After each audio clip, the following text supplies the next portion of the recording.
So today we're going to look at a fiction story, James Marshall's Cinderella, retold by Barbara Karlin, illustrated by James Marshall. So we know that a fiction book, it's just a story that's made up from the author's imagination. And there's a reason, there's a purpose that this book was created, and it's to entertain us. So fiction books, the purpose is to entertain us. And we know that in fiction books, we have certain elements. We have characters, and characters are just the people or animals in a story. We have the setting, and the setting is just where those characters are or when it was. There's one new academic vocabulary word that I want us to talk about with this story, and it's point of view. And point of view, all that means is who's telling the story.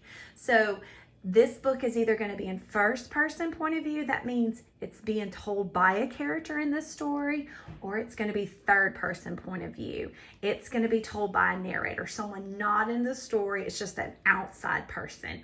So we're going to dive into this book now, and I may stop and ask, okay, do you see a character? Who are the characters? Or where's the setting? Where are those characters? So just get ready. So here we go. James Marshall's Cinderella.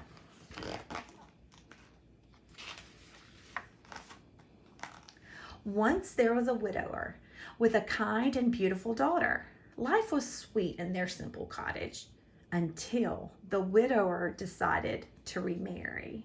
So right there in that illustration, we see two characters. We see a girl here. That must be the daughter. And then we have the widower right here, her father. Not knowing the ways of the world, he married a vain and horrid woman whose two daughters were as vain and horrid as she was. What a stupid little house, they said. So now we have some new characters. We're introduced to new characters now. We have that stepmom. And if you look way back here, there's the daughter's dad. And then we have the stepsisters. So we have those new characters coming into our story. The widower's daughter was made to work like a servant in her own house. She was soon run ragged, washing, ironing, scrubbing, dusting, and cooking heaps of food. The poor girl no longer had a bed of her own and had to sleep among the ashes and cinders. And from that time on, they called her Cinderella.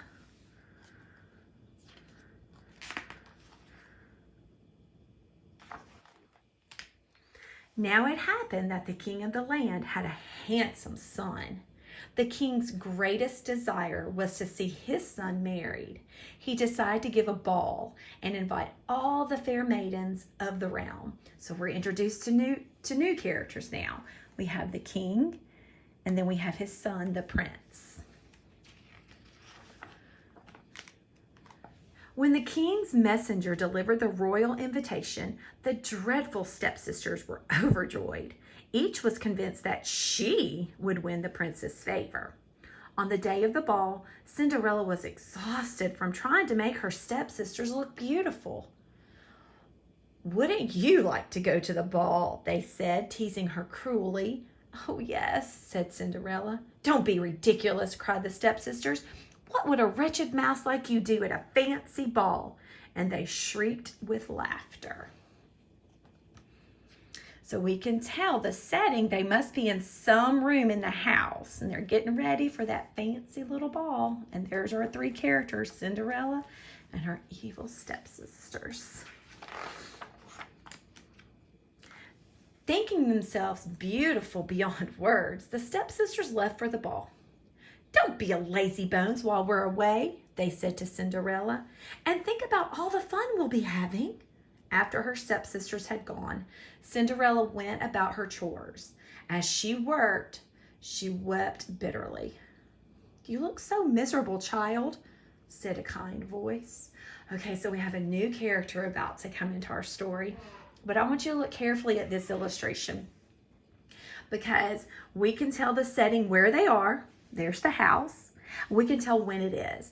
There's a big clue in the background behind the house that tells us when it is. And when we talk about time of day, we talk about day or night. So if you look closely, here's a big clue. I see a black, dark sky. So think about it. If you go outside and it's dark, the sky is black and it's super dark outside, is it day or night? Hopefully you said night, because when we go outside and the sky is black, it is nighttime. So we know that they're going to the ball at night. "Who are you?" said Cinderella. "I," replied the plump little old woman, "am your fairy godmother. Please tell me why you are crying." "I want so much to go to the ball," said Cinderella. "That should not be too difficult to arrange," said the fairy godmother. "But you must do as I say. First, fetch me a nice big pumpkin from the garden." So here's our new character, the fairy godmother. And she's coming to save Cinderella. Cinderella brought the biggest pumpkin she could find. "Now," said the fairy godmother, "I will require 6 white mice and a fine fat rat." Cinderella brought them live from the trap. "And finally," said the fairy godmother, "I must have 2 lizards. You might look behind the watering pail." Cinderella did as she was told. So now we know they're inside the house. So that's the setting right now. So she brought that big pumpkin inside the house, all those little mice, and that big fat rat, and those 2 lizards.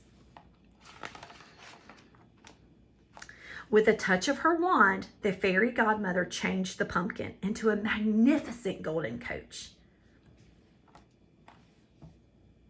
the mice into 6 white horses, the rat into a jolly coachman, and the lizards into 2 sleek footmen.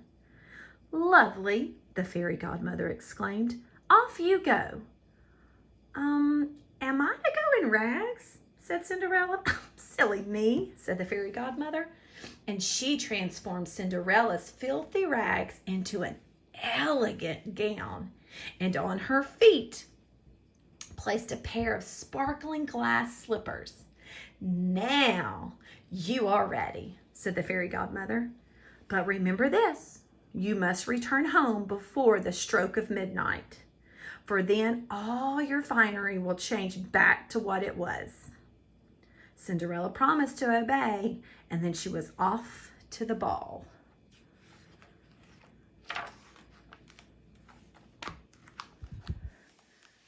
At the palace, the prince learned that an enchanting maiden had arrived, and he greeted her himself. The other guests were puzzled. Who was this beautiful stranger? So now we're at the palace. So that's the setting now. And we still know what time of day it is. So if I see that black sky, I know it's nighttime. So it's still nighttime. And here are our characters. We have Cinderella, and we have, there's the prince. Completely smitten, the prince had eyes only for Cinderella. They danced every dance. Cinderella found herself deeply in love. She was so happy that she took no notice of the hour. Suddenly, the clock began to strike 12. And we see those other characters in our story, the 2 stepsisters right there inside the palace. So her stepsisters are inside the palace, and Cinderella and the prince are outside the palace. Remembering the warning, Cinderella ran from the prince's arms out of the ballroom and down the steps of the palace. In her haste, she lost one of the glass slippers. "Wait, wait," cried the prince. I don't know your name." Cinderella's golden coach sped away from the palace. But at the stroke of 12, the fairy godmother's warning came true. The coach was changed back into a pumpkin. The horses back into the mice, the coachman back into a rat, and the footman back into lizards. Cinderella was once again dressed in rags. Discovering the tiny glass slipper, the prince vowed to find and marry the beautiful stranger. He traveled the kingdom far and wide, trying the slipper on every maiden's foot. But it fit no one. Finally, he arrived at Cinderella's house. "Me first!" cried the elder stepsister, extending her long, skinny foot. But she could manage to get only her toes into the slipper. "My turn!" cried the younger stepsister, thrusting her pudgy foot at the prince. She pushed and shoved, grunted and groaned, but the slipper would not fit. "May I try it on?" said Cinderella, stepping outside, out of the shadows. The glass slipper fit perfectly on Cinderella's tiny foot. "I have found my princess," cried the prince. "We shall wed tomorrow." On that festive day, the kingdom rejoiced. Generous and forgiving, Cinderella moved her family into the palace and found a lord of the court for each of her stepsisters to marry. And we can tell her stepsisters are so angry. Just look at their face. But Cinderella is so happy. Cinderella's fairy godmother moved in too, just to make sure everyone lived happily ever after. Such a sweet story. Okay, so we're going to go back and we're going to look at point of view. So as you listen to the story, as I was reading this story, I'm just going to go to one page and it's going to give you the clue. Okay, so we'll just go to the beginning, the very first page. So we're trying to figure out who is telling the story. That is point of view. So it says, once there was a widower with a kind and beautiful daughter. Life was sweet in their simple cottage until the widower decided to remarry. So this story is actually told in third person point of view. It's a narrator. It's someone not in this story. So the point of view of this text, of this fiction book, is third person. It's a narrator. Someone just telling us the story of once upon a time fairy tale. Now, I'm going to show you some of our academic vocabulary. So setting. So if you had to look at the illustration and tell me the setting, where are these characters? Where are they? So hopefully you said in their house, because you can see that. Now, when is the setting? So remember, we can see clues in the illustration. So look up at the sky. Is the sky dark?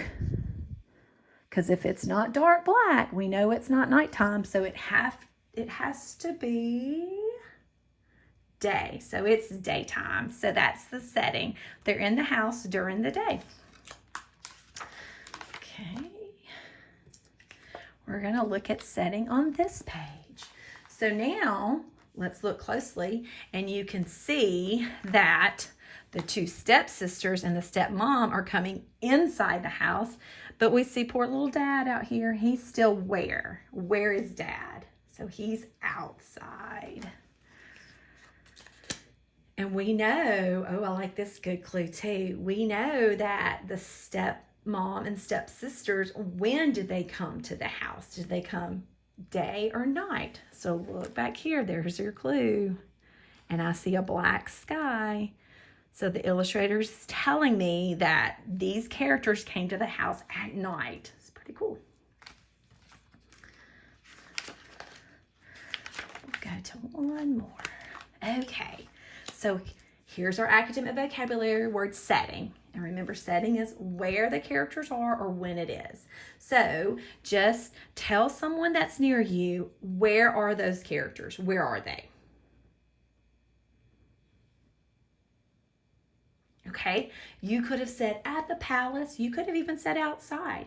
You could have said on a hammock because that's kind of like a hammock. Okay, so now we're going to talk about when it is. So there's our clue up in the sky. The sky will tell us when it is. So just turn. Hopefully there's someone in the room with you right now. Just turn and tell them when it is. So when is the setting? Is it night or is it day? And how do you know that? So hopefully you said day because the sky is light. It's not dark. Awesome. Okay, so we're just going to go back over our academic vocabulary. So here was the first one, fiction. And if a book is fiction, that just means it's an imaginary story made up by the author. Okay? We had characters, and characters are just those people or animals in a text, a book.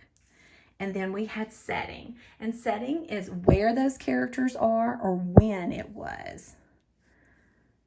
And then our last one that we've never done before, which I love though, is point of view. Point of view just means who is telling the story. So as I was reading that book, you could hear me say lots of things like, you heard me say keywords like he, she, and then I had the people's names. So that was a key to tell me that it's third person and it's a narrator. It's someone that was not in the story.